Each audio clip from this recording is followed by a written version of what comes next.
नमस्कार दोस्तों, जय हिंद।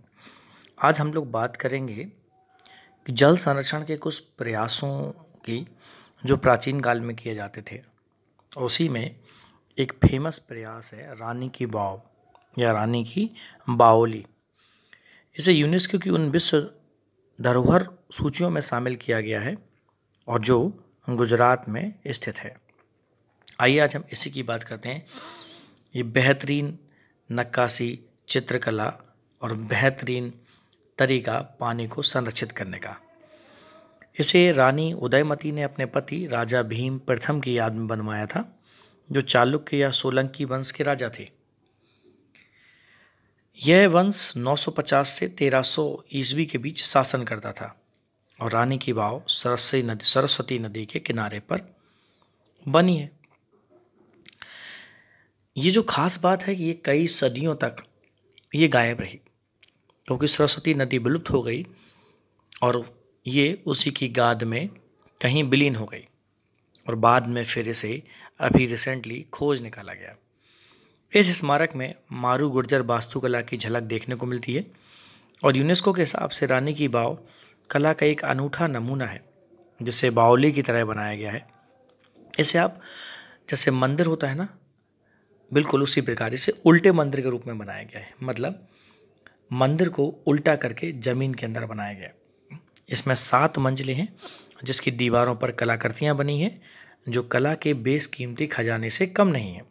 एक अलग अंदाज में बनी सीढ़ियों से होते हुए रानी की वाव में पहुंचा जा सकता है। सीढ़ियों के आखिर में पत्थरों के कई स्तंभ भी देखे जा सकते हैं। आपको पता होगा, भारतीय रिजर्व बैंक के 100 रुपए के नोट पर रानी की वाव देखी जा सकती है।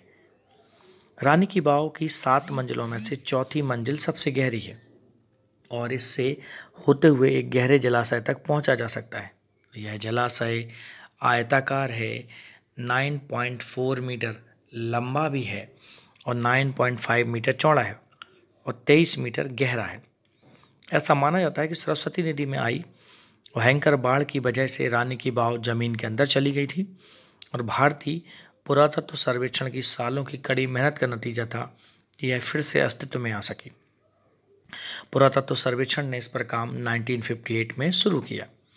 विश्व धरोहर रानी की वाव में मुख्य तौर पर 500 कलाकृतियां हैं और 1000 से ज़्यादा छोटी कलाकृतियां।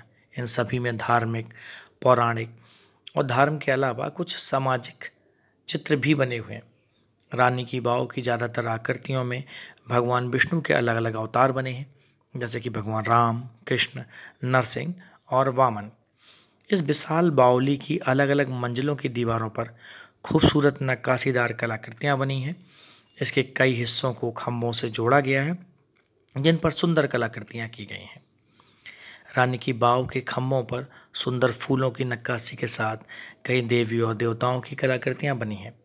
खंभों के ऊपरी हिस्से पर अप्सराओं की कलाकृतियां इस तरह बनाई गई हैं, जिसे देखकर लगता है कि मानो उन्होंने अपने कंधों पर छत को उठाया हुआ है। बावली में कई मंजिलें हैं। हर मंजिल पर कई खंभे हैं, जिन पर खूबसूरत नक्काशी की गई है। खंभों के निचले हिस्से सादे हैं और इनके ऊपरी हिस्से पर कारीगरी की गई है। खंभों से जुड़े फर्श के दोनों तरफ बने स्तंभों को पौराणिक कलाकृतियों से सजाया गया है। रानी की वाव में अलग अलग कलाकृतियों में या तो भगवान विष्णु के अलग अलग अवतार देखने को मिलते हैं या आप अप्सराओं को देख सकते हैं। यहाँ की दीवारें एक दूसरे से तय दूरी पर बनी हैं और ये निचले हिस्से पर टिकी हैं। इन दीवारों पर भगवान विष्णु के अलग अलग अवतारों के साथ कई अप्सराओं के चित्र हैं। रानी की वाव की दीवारों को खूबसूरत ढंग से तराशा गया है और इन पर अप्सराओं के साथ साथ कुछ दूसरे पौराणिक किरदार भी हैं। यहाँ की दीवारों पर नाग कन्या और योगिनी भी बनी है। दीवार के बीच वाले हिस्से में एक के ऊपर एक कई कलाकृतियाँ बनी हैं। इनमें भगवान विष्णु के दूसरे अवतारों के साथ अनंत आसन अवतार भी देखा जा सकता है। दीवारों पर कई देवियों की मूर्ति भी बनी है। कहने का मतलब है कि इस प्रकार के जल संरक्षण का ये अद्भुत नमूना दुनिया में कहीं भी देखने को नहीं मिलता और भारत में इस प्रकार के बहुत सारे प्रयास हैं। राजस्थान में, गुजरात में और भी देश की कई जगहों पर इस प्रकार के प्रयास स्थानीय राजाओं और महाराजाओं के द्वारा किए गए और पूरी दुनिया में इस प्रकार के प्रयासों की झलक भी नहीं मिलती। इसलिए तो भारत को कहते हैं incredible India, it's happen only in India. नमस्कार, जय हिंद।